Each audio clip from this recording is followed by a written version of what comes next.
At the end of episode 3, I think it was, we saw Tobias in the cell, and Black Lightning was like down the hallway and speaking to him. It appeared that was a hallucination.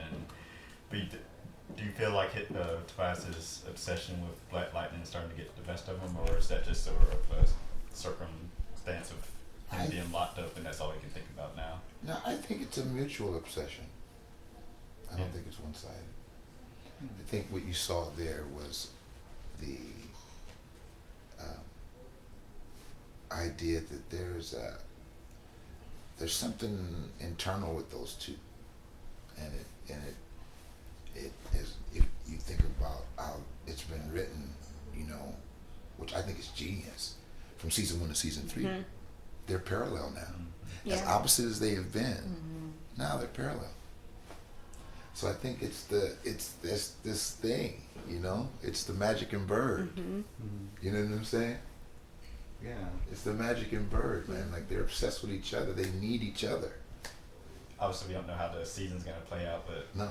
Going back to like how comic book storylines kind of work is, I'm looking forward to the day when they're going to have to like work together. Yeah. I was wondering. Wouldn't that be something?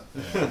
Well, they're both fighting basically almost for, I'm assuming, hopefully, when your character gets out, they're both fighting for Freeland to get it back out of control of, the ASA occupation, the Markovians and all that. They just want their home back. Yeah. I mean, they each want it for a different reason. Right. But I would love to see, as you said, coming towards the end of this season or even halfway through the season, the two of them working together to get these people out so they can go back to the way it was. To fighting each other. Yeah, to fighting each other, right? Wouldn't that be awesome? And it goes back what to is it? The enemy of your enemy is your my best friend. Yeah. Enemy of my enemy is my friend. So I would hope so too. I think that everybody's got the same consensus on that, right?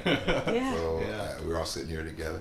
So I would hope to see that too. That would be awesome. I've thought about it. I thought about it season 1, to be honest. Yeah. Season 2, and now here we are, season 3. And with that, we're kind of as we watch it, we're going episode for episode. We're watching it, and we hope that. We see that this could be. This wouldn't be a far-fetched idea. So I don't know.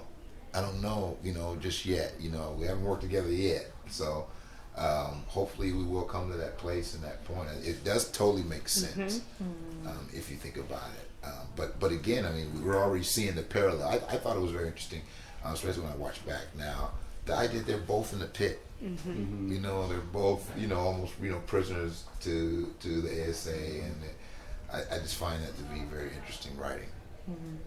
There's a lot of social justice themes this season. I mean, obviously the show is always, but just like you were talking about being in the pit, but you're alone. I mean, sometimes you have people showing up. Yeah. But most of the part you're by yourself, and it just reminded me of the impact that solitary confinement has on prisoners. Oh my God! And I think about that one young man who killed himself. Yeah. I forget his name. Khalil Brawley. Yeah. And just thinking about that, and just also thinking about how they're separating families. Like, there's a whole thing about children away from your families, and just really reminded me of what's happening with kind of ICE and the border. Yeah. I mean, those are just themes that popped out. Yeah. More credit to him who just walked away, because he definitely does not.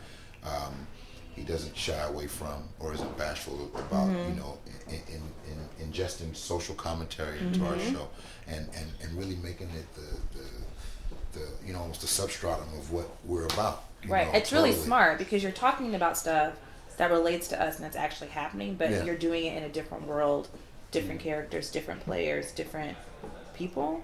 Yeah, I don't know. But same truth. Right. Same truth. And isolation to me feels like another huge theme of this season so far. It is isolation. Whether it's you by yourself or whether it's the family, how split they are, which is really interesting. We were talking about that earlier. Yeah. About how the show has really shifted a lot this season. Everybody is out of their comfort zone. No one in the show, if you think about it, is in their comfort zone. Not. But that's a good place to be. Even the police chief, like no one. Gamby is the only one that's still just holding it all together. Yeah. You know what I mean? He's isolated because he's exactly. But he's always been kind of isolated down in his little. He's always been isolated. He's always been. He is that. He is the silent glue. Like, has he ever been to dinner? with them at the table? I think so. Yeah, that's what I'm I think so. saying. But like unlike other seasons, all of his pieces basically to his story are everywhere. So instead everywhere. of being able to bring them all together, he's now got to go find them. Yeah. Which kind of goes back to whole isolation. Is everyone's storyline is taking them in so many different directions that hopefully Yeah. you all come back to be. Hopefully we do.